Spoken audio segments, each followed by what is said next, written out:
Ada pembagian ibadah. Kita bicara masalah hati yang kita sudah tahu hadis Nabi SAW yang berbunyi di dalam jasad seseorang manusia ada gumpalan darah. Kalau dia baik maka akan baik semuanya, dia seperti rajanya, dan kalau dia buruk maka akan buruk semuanya. Itulah hati seseorang. Ulama membahas panjang lebar hadis ini, bahwasanya yang dimaksud dengan hadis ini adalah bagaimana hati yang diisi dengan dosa itu akan merusak seluruh anggota badannya. Seluruh anggota badannya.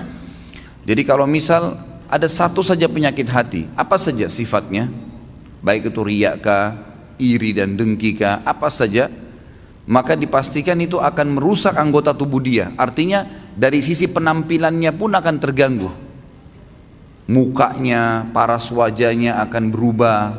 Orang yang biasa iri dan dengki, wajahnya beda dengan orang yang hatinya nggak ada penyakit iri dan dengki. Beda. Memang ada cahaya-cahaya keimanan di situ di wajahnya. Tentu ini bahasanya besar kalau saya ingin bahas juga hubungkan dengan masalah ibadah. Tapi kita cukupkan dengan masalah penyakit hati yang memang dari penyebab anggota tubuh seseorang selalu terjerumus dalam dosa. Efek besar sekali terhadap hati yang diisi dengan kemaksiatan itu akan berpengaruh kepada fisik dia, dari rambut sampai ke kaki. Subhanallah, pada saat ulama hadis dengan pekahnya menjelaskan kenapa Nabi SAW pada saat meninggal, mohon maaf ini kalau teman-teman yang punya uban, gitu kan? Tapi kita bicara tentang Nabi SAW. Nabi SAW waktu meninggal tidak memiliki uban kecuali 3 lembar. Umurnya 63 tahun. Ini mungkin kalau orang cuma baca sepintas, oh Nabi SAW memang tidak ada ubannya, tidak ada sesuatu yang penting bagi dia kalau dia tidak kaji lebih dalam. Tapi kalau kita kaji lebih dalam sebagaimana sebagian ulama hadis, mereka mengatakan apa sebabnya Nabi SAW tidak memiliki uban kecuali 3 lembar di umur 63 tahun. Sementara banyak manusia umur 30 tahun, 40 tahun sudah ubanan. Dan secara ilmiah terbukti uban itu datang karena banyaknya beban pikiran. Kalau tidak, maka ada kesalahan teknis dari penggunaan zat-zat ilmiah di rambutnya. Itu mungkin. Jadi kalau kayak sekarang gonta-ganti sampo mungkin atau apa saja itu juga bisa jadi pemicu. Tapi umumnya orang yang selalu beban pikirannya banyak, apalagi kalau berhubungan dengan penyakit hatinya, iri dan dengki, selalu hasut dengan orang, kok bisa ya dia dapat jabatan, kok bisa ya dia punya mobil, kok bisa ya dia punya istri seperti itu, suami seperti itu ubannya luar biasa tuh. Mohon maaf kalau yang punya uban ya, saya bukan menyinggung, tapi ini sebuah penelitian ilmiah. Kenapa Nabi SAW seperti itu keadaannya, gitu kan? Ternyata ada penelitian yang dihubungkan dengan teknologi sekarang, itu berhubungan sekali. Nabi SAW dikatakan dalam hadis Bukhari oleh Aisyah radhiyallahu anha, Nabi SAW tidak pernah marah kecuali hukum Allah dilanggar. Kalau yang berhubungan dengan urusan dunia, nggak pernah beliau marah. Lebih banyak memaafkan. Sampai ada seorang sahabat datang mengatakannya, Rasulullah, saya punya kebun nih, pegawai saya banyak, sering buat salah. Yang kurma disortir salah sortirannya, yang diturunkan tunda waktunya, mestinya harus panen sekian banyak, ditunda besok dan seterusnya, banyak masalah nih. Berapa kali kami harus maafkan pegawai kami? Apa jawaban Nabi SAW? Maafkan mereka walaupun sampai 70 kali. Bukan keluarkan, pecat.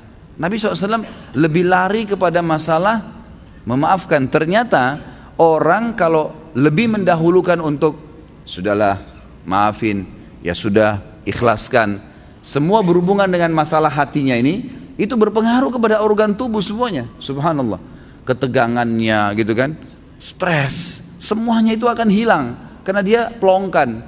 Dan saya sudah bilang ikhwah dan akhwat rahiman rahimakumullah, dalam agama kita kalau ada seseorang berbuat jahat dengan kita, jangan balas kejahatan dengan kejahatan. Nggak boleh orang gunjing kita balas dengan gunjing. Dia dosa, kita dosa, dia dihukum, kita dihukum.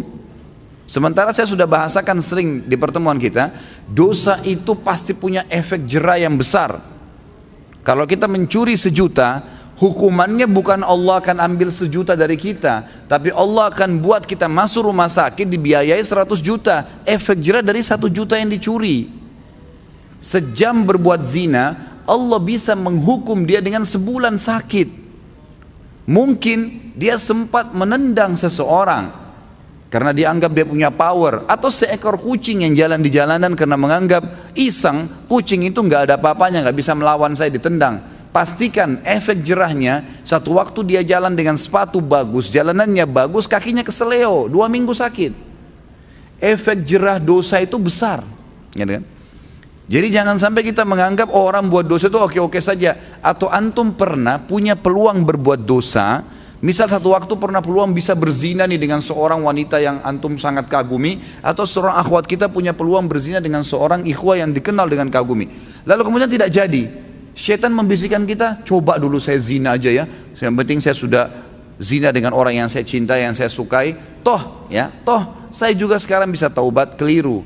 Karena taubat itu hanya membersihkan kita dari hukuman hari kiamat, tapi di dunia harus ada pembersihan, tidak bisa tidak. Tidak ada dosa yang tidak punya efek jerah, mesti ada, sekecil apapun. Tentu efek jerahnya itu sesuai dengan kadar perbuatan, tapi lebih berat daripada perbuatan dia. Dosa seperti segelas racun.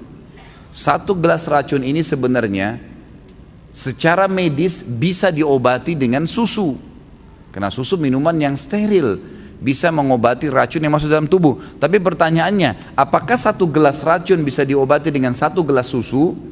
Jawabannya tidak mungkin. Mungkin membutuhkan sampai 1000 gelas susu. Artinya efek jerahnya besar. Efek jerahnya besar. Maka kata kunci dalam hati seseorang. Makanya kata para ulama, bisikan syaitan agar seseorang terjerumus dalam dosa dimulai dalam hatinya. Selalu hati yang terbisik. Bukan di kuping kita, bukan di luar, di dalam hati. Tuh lihat tuh begitu tuh coba aja, tuh nggak apa-apa. Dalam hati bisikannya. Dan kalau kita tahan juga dalam hati, maka tidak akan ada masalah. Jadi hati ini memang betul-betul raja nih, kata para ulama. Nabi SAW pernah kedatangan seorang laki-laki dalam hadis Bukhari, ya Rasulullah, wasiatkan saya. Nabi SAW tahu orang ini emosional. Kata Nabi, jangan kamu marah. Marah itu penyakit hati loh ya, di hati. Tapi dia teraplikasikan nanti dengan gerakan tangan, ekspresi wajah, tapi dia dari hati tuh. Nabi SAW ingatkan, jangan kau marah, hatimu tidak boleh. Apalagi ya Rasulullah, jangan kamu marah. Apalagi ya Rasulullah, jangan kamu marah. Nabi SAW, kata para ulama hadis, seringkali memberikan nasihat sahabat sesuai dengan keadaan yang sedang dihadapi oleh orang itu. Jadi makanya kita pun sebagai umat Nabi SAW tidak mengambil hukum spontan dari sebuah hadis, karena itu per kasus di zaman Nabi SAW, gitu kan? Jadi bisa saja sahabat ini pernah seperti ada sahabat yang datang mengatakan, ya Rasulullah, anak muda nih, dalam hadis Bukhari juga, saya siap tinggalkan semua dosa, semua yang Allah larang saya tinggalkan, semua yang Anda larang saya tinggalkan, kecuali satu, izinkan saya berzina. Ini kasus lain lagi. Kata Nabi SAW, apa kau ridha kalau ibumu dizinai? Dia bilang tidak. Saudarimu? Tidak. Istrimu? Tidak. Tantemu? Tidak. Anakmu? Tidak. Lalu kenapa kau ridha untuk dilakukan pada orang lain? Di sini Nabi SAW mengobati keadaan para sahabat yang sedang bertanya sesuai dengan kasus yang sedang dihadapin, gitu kan? Ini poin lainnya. Kita kembali kepada poin bahasan kita. Bagaimana Nabi SAW tidak tadi sampai beruban, kecuali hanya 3 lembar di umur 63 tahun, karena luar biasa dalam pengontrolan hati beliau. Tidak mudah marah, kecuali hukum Allah. Lebih banyak memaafkan, gitu kan? Dan saya sudah bilang tadi, ikhwan dan akhwat sekalian, ingat, jangan keburukan dibalas dengan keburukan. Orang fitnah, biarin dia fitnah sampai dia capek. Jangan dibalas dengan fitnah. Lalu apa yang saya harus lakukan, Ustadz? Maafkan. Masa sih Ustadz? Maafkan. Enak benar dia Ustadz? Maafkan. Nggak ada kata lain, jawabannya cuma itu. Maafin. Baik. Lalu dia bagaimana? Sudah enak-enak berbuat fitnah saya, sebarin saya. Allah ada.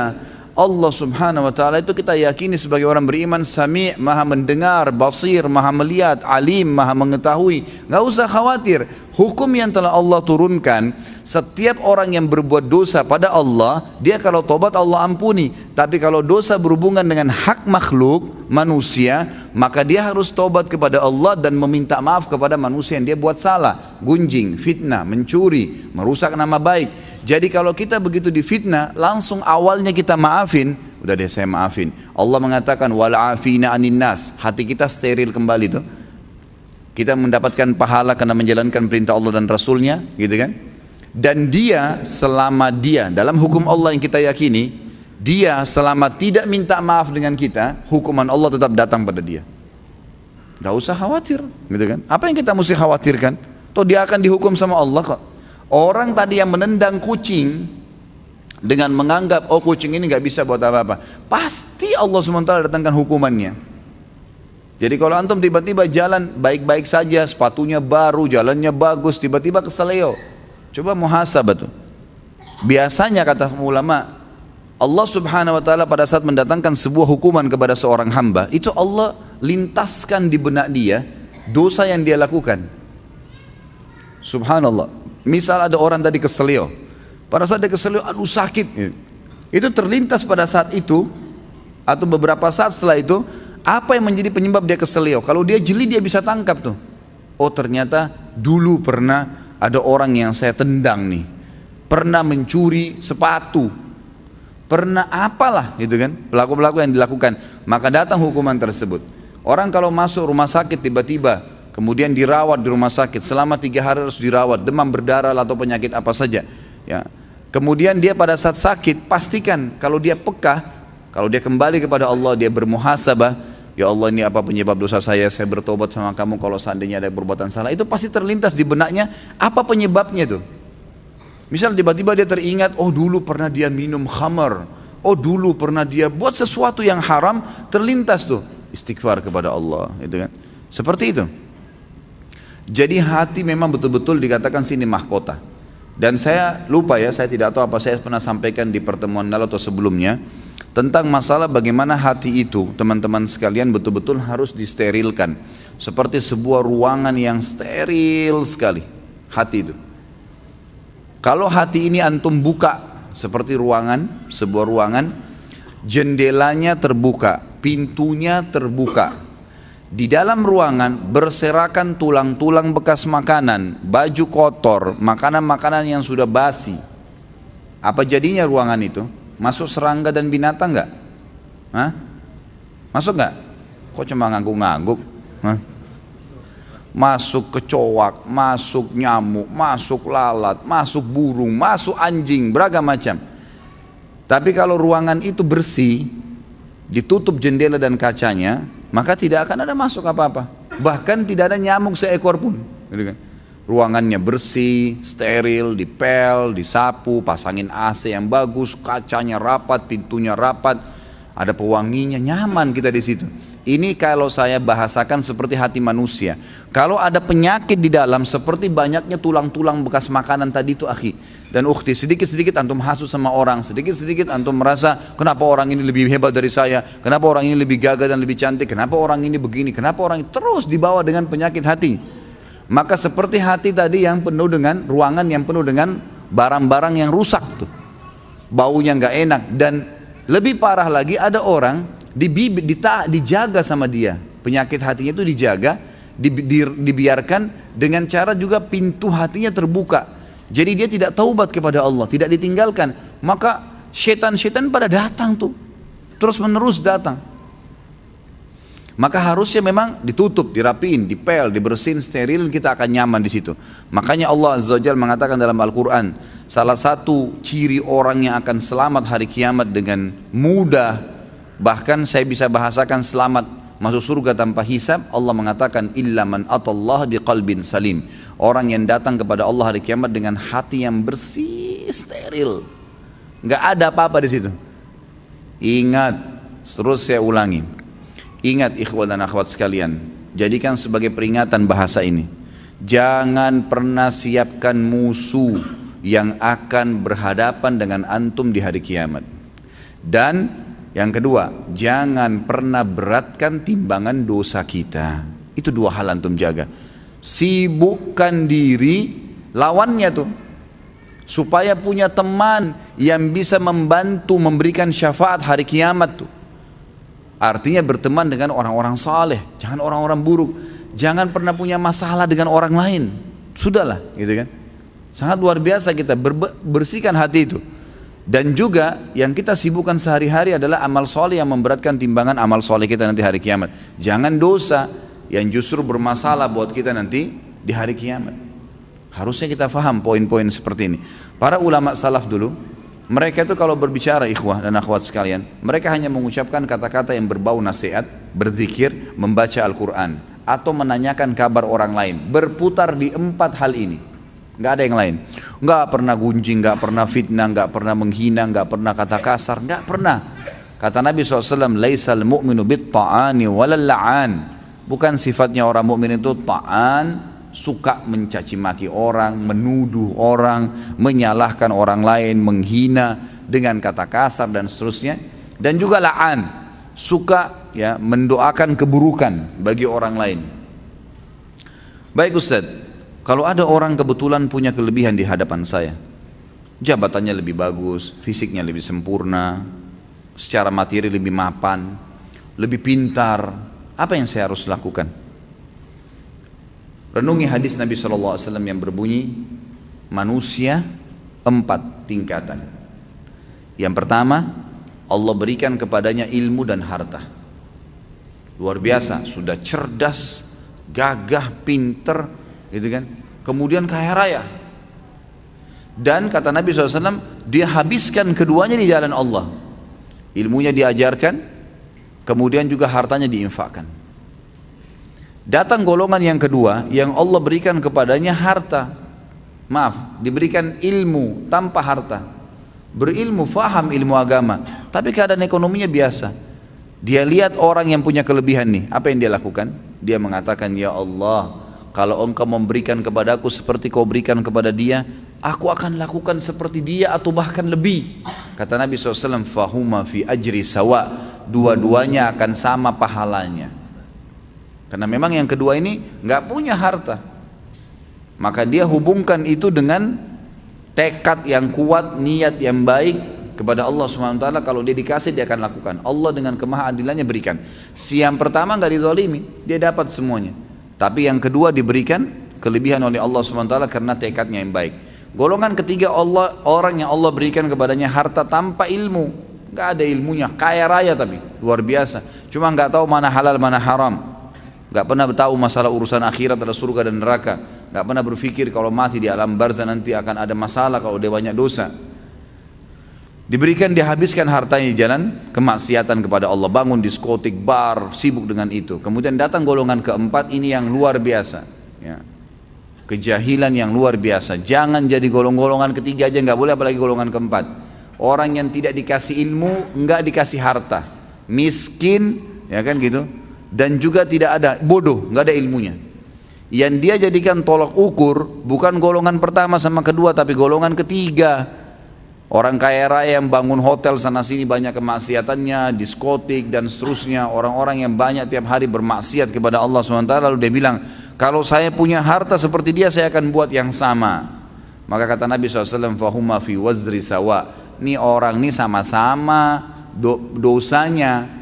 Rugi nggak kira-kira? Udah miskin di pinggir jalan, rumahnya sudah gubuk, nggak ada ilmunya, bodoh. Kemudian di sebelah gubuknya ada orang bangun hotel atau diskotik, keluar pakai mobil Mercy, tiap hari mabuk, berzina, gonta-ganti pasangan. Lalu dia bilang, coba saya kaya seperti dia, saya akan buat sama. Lalu kita yang di gubuk itu sudah susah hidupnya, dikasih dosa yang sama dengan dia, kita nggak lakukan, padahal tekadnya maunya seperti itu.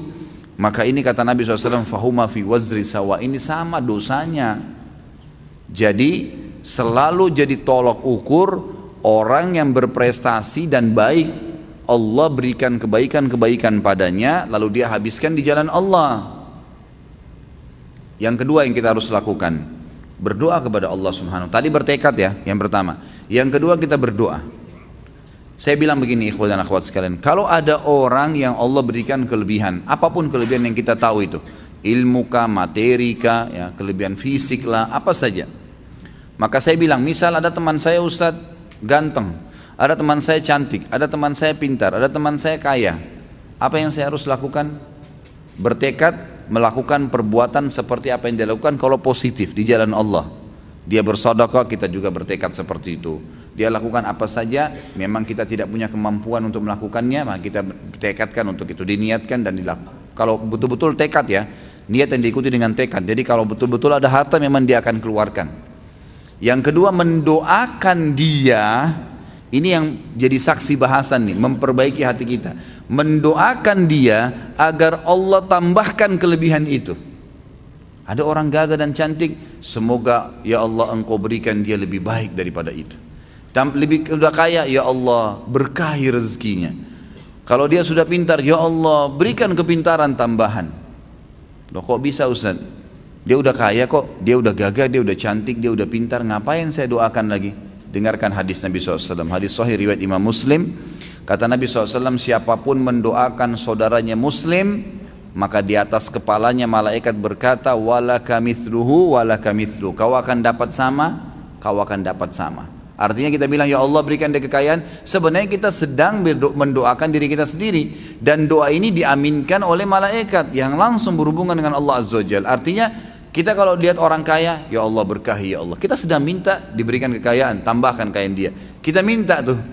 Dan juga kata para ulama, dengan doa ini kalau Allah ijabah, maka selama mulai detik itu, selama dia ya, diberkahi hartanya lebih banyak, semenjak itu semua pengeluaran dia yang berbau pahala kita panen pahalanya, karena kita mendoakan. Jadi ada keterlibatan pahala ke dia, ada doa untuk kita pribadi. Itu kan luar biasa itu. Dan ini semua ujung-ujungnya sebenarnya untuk mensterilkan hati seseorang. Ya kan, otomatis kita jadi tidak hasu sama orang. Oh ternyata dia punya kelebihan, ya Allah sudah kasih, ya Allah berikan saya seperti dia, atau berkahi dia, gitu kan, nggak masalah.